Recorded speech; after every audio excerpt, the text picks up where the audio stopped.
आजकल वर्मा जी की पत्नी देवकी जी केबल पर रियलिटी शोज देख देख कर बहुत कुछ सीख रही हैं। जैसे आज तो वो सुबह सुबह बेसुरे आलाप ले रही हैं। सा रे गा मा धा। माँ जी, सारे गामा पा धा नी सा होता है। अरे वो तो सब गाते हैं, ये मेरा स्टाइल है। आवाज तो कम कर लीजिए माँ जी, पर्दे फट जाएंगे कान के। ये कहो कि पर्दों में आग लग जाएगी। देखना, मेरी आवाज सुन के जज आग लगा देगी, आग लगा देगी, तू तो आग लगा देगी, ऐसा बोलेंगे। सरिता वहां से परेशान होकर चली जाती है और सास रियाज जारी रखती है। सा रे गा ओ, सा रे नाचो। तभी बाबूजी दुकान से लौटते हैं। अरे देवकी, क्यों तानसेन बनी हुई है? कान से खून निकालोगी क्या? अरे क्या हुआ, रियाज तो करने दो मुझे। इसको रियाज बोलते हैं? ऐसा लग रहा है जैसे घोड़े हिना रहा है। घोड़े पे बैठ के ही बम्बई जाऊंगी मैं तो, जब जज साहब कहेंगे कि देवकी तुम मुंबई आ रही हो। जज साहब, वो अदालत वाले? अरे नहीं नहीं, बड़े लोग हैं, आप नहीं जानते हैं।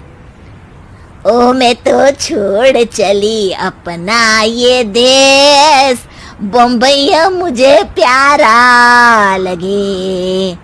गाना गाती हुई देवकी चली जाती है और बाबूजी अपनी सरफिरी पत्नी के इस संगीत प्रेम की चर्चा करने बहू के पास चले जाते हैं। अरे सरिता बेटा, सुनो तो, ये तेरी सास को क्या हुआ है बेटा? सुबह तो अच्छा भला छोड़कर गया था इसे। सिंगर बनेगी अब वो। सिंगिंग रियलिटी शो में जाने की सुबह से तैयारियां चल रही हैं इनकी। हाँ, अब तो कोयल के सुर मेंढक छेड़ेगा। हे भगवान, सद्बुद्धि दो इसे।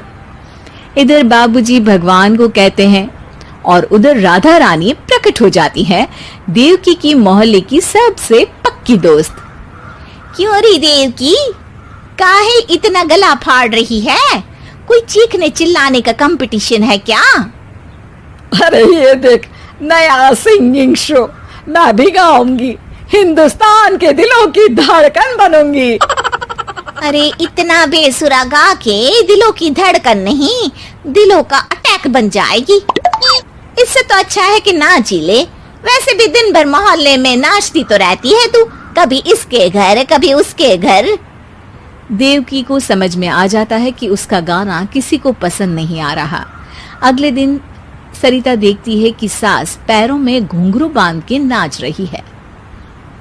अरे माँ जी, क्या मंजुलिका बनी हुई है आज आप?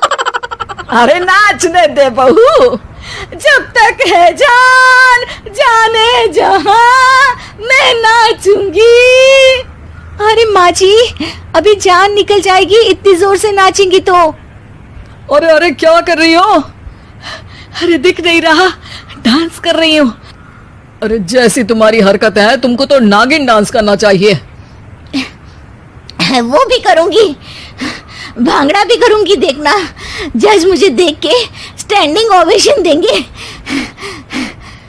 हाँ, स्टैंडिंग ओवेशन तो देंगे ही, ताकि खड़े होकर वहां से भाग सके तुम्हारा डांस देखकर। अरे कुछ ढंग की चीज करो, ये रोज क्या नया शुरू कर देती हो? सास को लगता है कि उसका डांस का सीन भी बिगड़ गया। अब वो टीवी देख के कोई और कलाकारी ढूंढने लगती है। तभी उसे टीवी पर खतरों के खतरनाक खिलाड़ी शो दिखता है, जिसमें लोग अलग अलग स्टंट करते हैं। बस देवकी को नया काम मिल जाता है। अगले दिन सुबह देवकी डंबल लेकर कसरत करने लगती है। माँ जी, ये क्या कर रहे हैं आप? अरे खरी जैसे बनकर खलबली मचा दूंगी। कल मैंने खतरों के खतरनाक खिलाड़ी देखा और सोच लिया कि मुझे वही जाना है। हाँ बस। तभी वहाँ बाबूजी भी आ जाते हैं। अरे इतना भारी डंबल, अरे गिर मत जाना कहीं लेकर। अरे चुप करो, तुमसे कुछ नहीं होता इसका मतलब ऐसा नहीं कि मुझसे भी कुछ नहीं होगा। मैं तो खतरों के खतरनाक खिलाड़ी में जाने वाली हूँ। हाँ, मैं तो इस शो में तभी गया था जब तुमसे शादी हुई थी। तुमसे शादी करना भी खतरों के खतरनाक खिलाड़ी में जाने से कम थोड़ी ना। अब चुप भी रहिए। अरे बहू, वो भारी वाला डंबल उठा कर ला तो। अरे नाना माँ जी, आप संभाल नहीं पाओगी। अरे मैंने टीवी में देखा था, एक आदमी कार उठा लेता है, इतना तो मैं उठा ही सकती हूँ ना। बहू घबराते हुए भारी वाले डंबल माँ के हाथ में दे देती है। जैसे ही माँ दोनों हाथ ऊपर करती है, पूरे शरीर का बैलेंस बिगड़ जाता है और वो पीछे की तरफ गिर जाती है। डंबल जाकर टीवी में लगता है और टीवी फूट जाती है। माँ जी, उठिए माँ जी।